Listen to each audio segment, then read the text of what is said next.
Kuna msemo wa Kiswahili unaosema umoja ni nguvu na utengano ni udhaifu. Umoja ni nguvu kwa maana nyingi, yani mkiweka pamoja nguvu za watu wengi zaidi ya mmoja, mnaweza kupata matokeo makubwa zaidi kuliko mtu mmoja peke yake.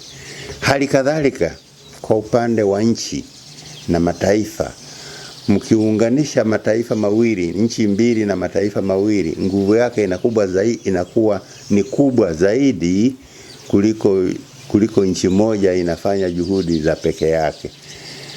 Basi faida kubwa tulioipata ni kutokana na nguvu hiyo kubwa ya pamoja tulioipata katika kupanga mambo yetu, katika hasa mipango ya kiuchumi, katika kuimarisha na kuongeza mapato yetu ya kutuwezesha kutekeleza mipango ya maendeleo. Hiyo ndiyo faida kubwa tuliyoipata. Umoja ni nguvu, yani kukuja pamoja kunawapa nguvu kubwa zaidi kuliko nchi moja peke yake. Mambo ya kiuchumi yanaweza kuimarishwa wakati wote na katika maeneo yote.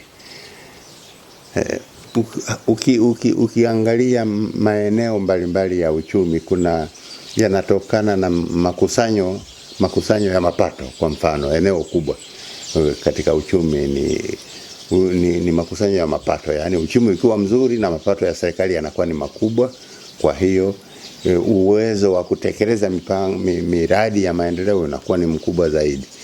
Sasa swala la kuimarisha ukusanyaji wa mapato halina kikomo. Kila juhudi inaweza kufanyika ya kuvumbua vyanzo vipya. Kwa mfano, vyanzo vipya vya mapato inakuwa umeimarisha uchumi. Kwa jambo hilo, kwa mfano, Rais Magufuli, rais wa Jamhuri ya Muungano aliyopo sasa wa awamu ya 5, amepiga hatua kubwa sana. Amevumbua vyanzo vingi vikubwa vipya vya mapato kwa upande wa madini. Kwa upande wa madini tulikuwa mapato yetu kutokana na madini, tunayo mengi ardhini, lakini mapato yetu kutokana na madini yalikuwa madogo sana, kwa sababu yalikuwa madini yanachimbwa na makampuni ya kigeni, halafu wao ndio wanapata faida kubwa zaidi kuliko sisi. Lakini Rais Magufuli amekuja na mbinu za kubadilisha sheria za mikataba na makampuni hayo ya kigeni. Makampuni ni yale na yanaendelea na shughuli zile, lakini sheria za mikataba ndizo zimebadilishwa kutupatia na sisi faida kubwa zaidi kuliko ilivyokuwa hapo zamani.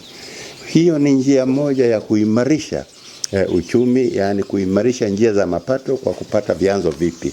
Ni miaka 56 sasa tangu tumeungana nchi hizi mbili, Tanganyika na Zanzibar, na bado tuko katika muungano, hatujatetereka.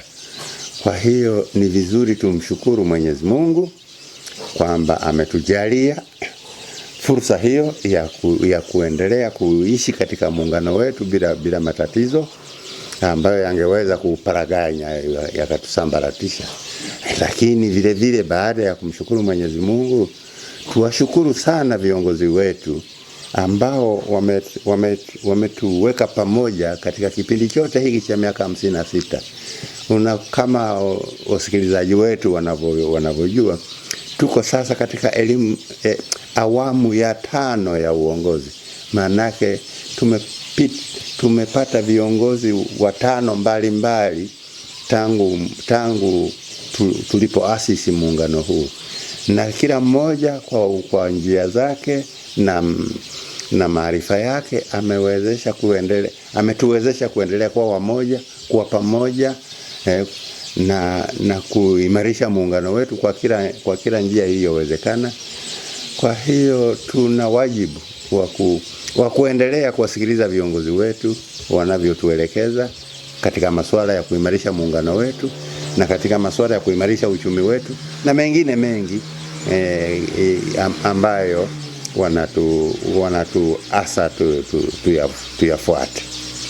Kwako mtangazaji, naitazama vipi Tanzania baada ya miaka 56 ijayo ukilinganisha na 56 iliyopita, nachoweza kusema ni kwamba ni vigumu kutabiri mambo yatakayotokea kesho au kesho kutwa au mwaka kesho au mwaka kesho kutwa. Ni vigumu kama ilivyo vigumu kutabiri maisha ya mtu yatakavyokuwa. Maisha ya taifa vile vile ni vigumu kutabiri yatakavyokuwa kwa usahihi na kwa ukamilifu. Lakini tunachoweza kufanya ni maombi tu, ni kuwa na matumaini na kuomba Mwenyezi Mungu kwamba kama alivyotusaidia katika miaka 56 hii iliyopita, basi atusaidie hivyo katika miaka 56 na zaidi ijayo. Kuna uwezekano wa kuvuka hata miaka 56. Napenda niwakumbushe wasikilizaji wetu kwamba muungano wa Uingereza na Scotland umedumu kwa miaka 300, zaidi ya 300 tangu ulipoasisiwa. Hatimaye ukafikia mwisho, lakini miaka 300. Sisi tuna miaka 56 tu. Kwa hiyo bado tunayo nafasi ya kuendelea katika umoja wetu kwa miaka mingine mingi kwa msaada wa Mwenyezi Mungu na viongozi wetu. Bado kwa hiyo matumaini yangu na matazamio yangu ni kwamba miaka 56 ijayo, miaka 100 ijayo, tutakuwa bado katika muungano huu na utakuwa umeimarika na utakuwa unatoa matunda zaidi kwa vizazi vitakavyokuwepo wakati huu. Ili kufikia ndoto hizo tufanye mambo gani? Tufanye mambo mawili makubwa. Jambo la kwanza, tuendelee kufuata maelekezo yanayotolewa na viongozi wetu wakuu. Wao haswa ndio wahimili wa mambo yote haya.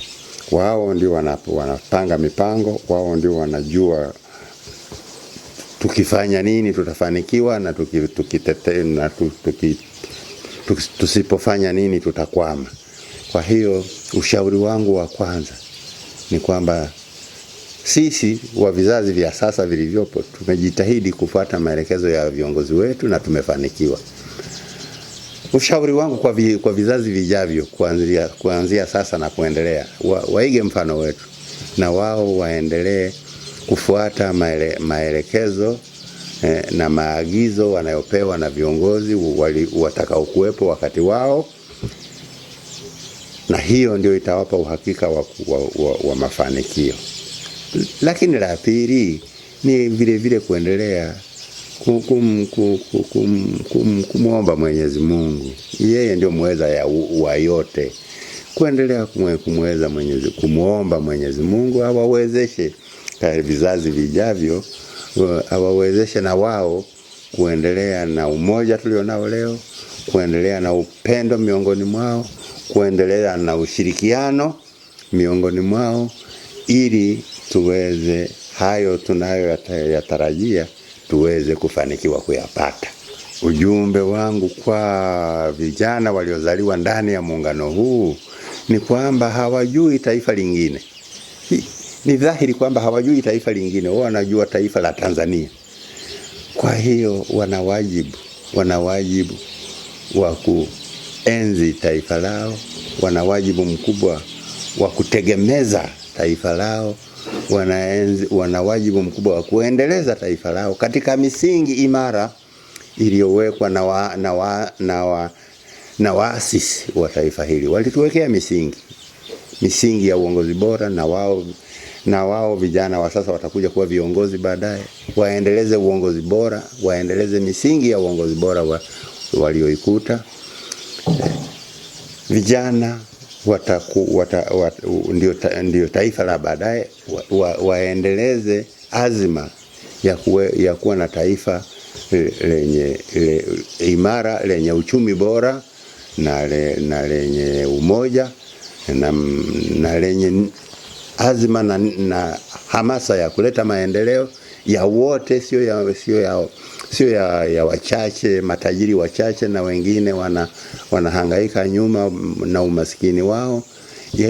Ndio misingi waliotuwekea viongozi wetu, maendeleo yawe ya wote ili tufaidike wote, wenye uwezo watoe zaidi, ili serikali inayokusanya matoleo hayo iweze kuyasambaza kwa wale wenye uwezo kidogo.